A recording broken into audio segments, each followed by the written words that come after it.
Guess who? You miss me? Wait!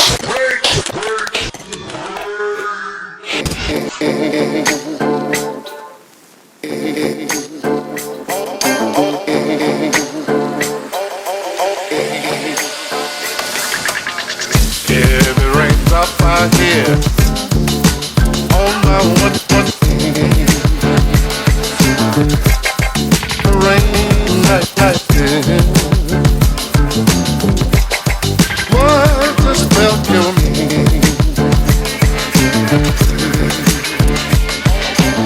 Stop.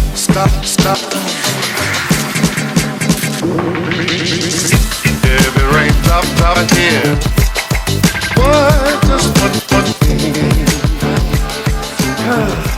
Well, it's about that time, brother. It's time to tear this block apart because I'm gonna be straight up with you. I am genuinely excited to see what it is the crank and the bearings and all that stuff look like on this, and to see if like there's any blow by like on the piston rings. One thing that I did learn from Aaron over at Teak Speed when we took the C5 block down there, when he pulled that piston out, he has shown me what he looks for. First thing I'm gonna do is I'm gonna work on getting all this accessories and stuff off and my cheap Fram oil filter. It's not even my oil filter, man. Yeah, guys, I'm gonna throw you up on the tripod. Really quick hyperlapse just to get all this boring stuff out of the way, and then we'll get to the good shit.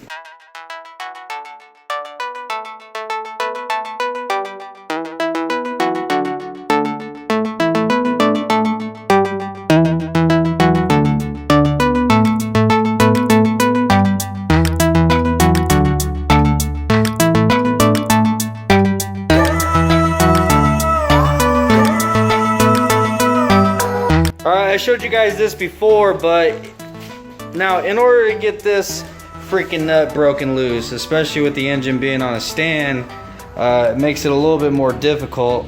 What I do is I put 2 of the flywheel bolts in there, and then you can slide a bar or a long screwdriver or something to wedge in between. It rests on the post right here, that's for the engine stand, and that is going to stop the engine from turning. Now what I do is apply a little bit of heat. Holy fucking shit.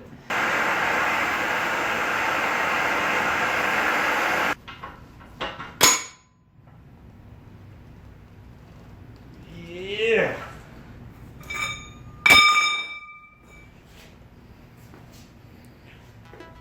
Bada boom, bada bing, baby.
I've never removed the oil pump before.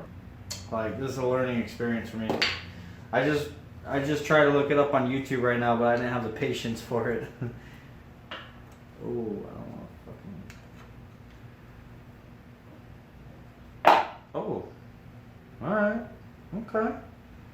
Okay, we're getting somewhere. Well, shit, that wasn't bad at all. Yeah, you learn something new every day, huh? Alright guys, we got this thing pretty much, for the most part, torn apart. Right down, now the only thing that we have left is the actual interesting stuff. But look at the inside of this block, man. I mean, I know we're rebuilding everything, so it doesn't matter, but it just looks so gross. Isn't that like that tarnishment, like from the oil? From my understanding, that's from like not getting as frequent oil changes as it should have gotten. But yeah, it's nice and golden in there. So yeah, that was my first time ever taking an oil pump off. That was actually really freaking simple. Like I don't know, for whatever reason, I thought that was gonna be more difficult than what it was. Here's all the other stuff. Now I'm just gonna kind of compile all this over so we have some room to lay the pistons out when we pull them.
Alrighty, man. Dude, I feel accomplished, dude.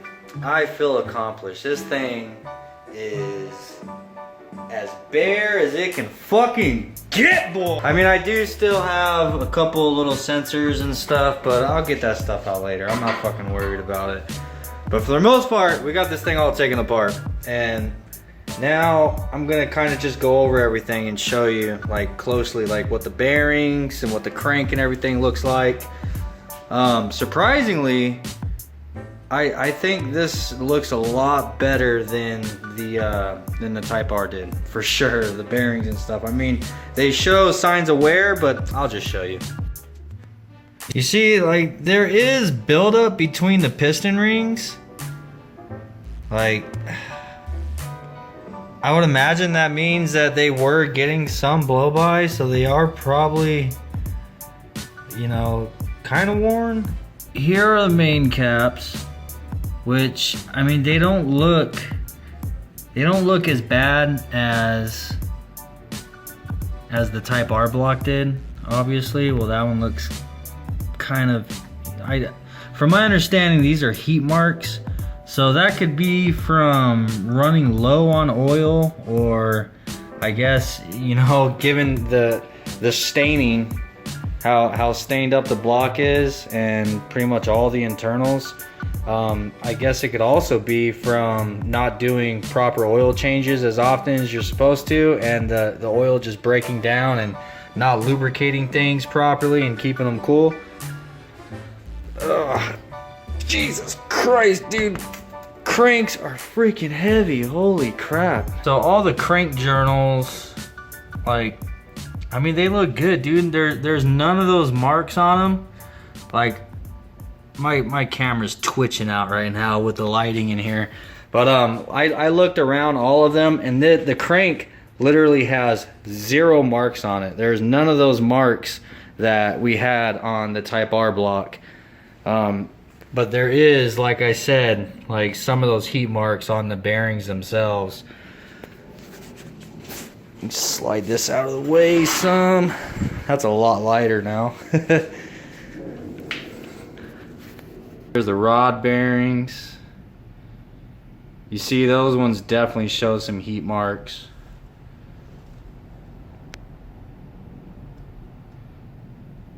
This one shows some heat marks. I mean, for all I know, this engine might have over 100,000 miles on these bearings, dude. So, I mean, I wouldn't doubt that it does. But I mean, to me overall, it doesn't look bad. I mean, it definitely shows signs of wear, but they don't look horrible. What I'm mostly happy about is the fact that the crank looks good. So, I mean, I wouldn't doubt that it could probably use a little bit of polishing or something, or who knows, man. I'm gonna take all this stuff down to the machine shop tomorrow. And just have them look at it and see what we're dealing with. I want to have them check the block and the cylinder walls, obviously, before I order pistons, because I need to know whether or not I should order 84 millimeter, or if I'm gonna need to, you know, bore this a little bit bigger to compensate for some wear to the cylinder walls, you know what I mean? So that's something that I'm not gonna be able to do because I don't have the tools to measure. You know, I don't even know what the hell the tool's called. Yeah, all these bearings in here look pretty good. They don't look too, they don't even show the, oh, fuck, never mind. That's got that heat marks on it, but I mean, overall, there's no like gouges or scratches or anything on them, so I'm gonna go ahead and pop all these out because I am not gonna need them.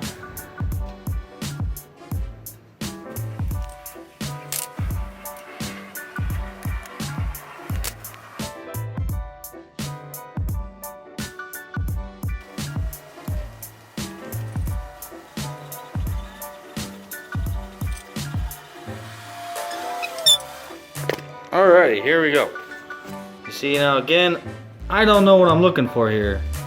Now obviously there's some buildup on the bottom down there, and then it's got this buildup on the top.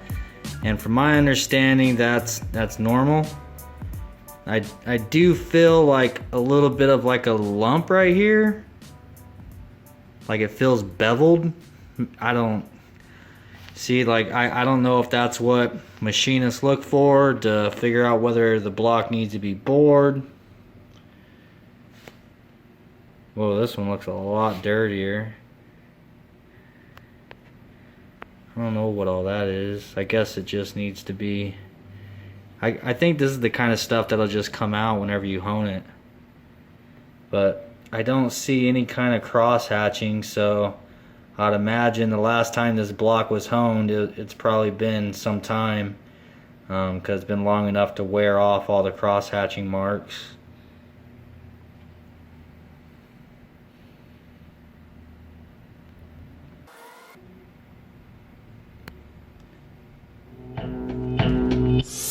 Now I can throw this thing in the trunk, and tomorrow I'm probably gonna fucking hit up Shiloh, tell him to roll with me, and we'll go out to the machine shop that has my head still, and have them look this thing over, dude, so we can get this ball rolling, you know what I'm saying? So, fuck, man. I could feel it. I could feel it a little bit. I feel like this is taking forever, the engine. I'm sure you guys feel like it too, but I could feel it. We're making progress, you know what I'm saying? So, a little bit at a time, man. I don't want to rush this shit and end up having to do it all over again. But yeah, man, it is what it is. I hope you guys enjoyed today's video. Make sure to smash that like button if you did. Buy some stickers in the link below. Man, ain't nobody buying my stickers. Why don't nobody like my stickers? Thanks for hanging out with me though, guys, for real. And I'll be seeing you soon. I'm gonna try to keep this going. Try to stay up on, you know, making more videos. And I'm gonna go, or else I'll just keep on babbling. Later.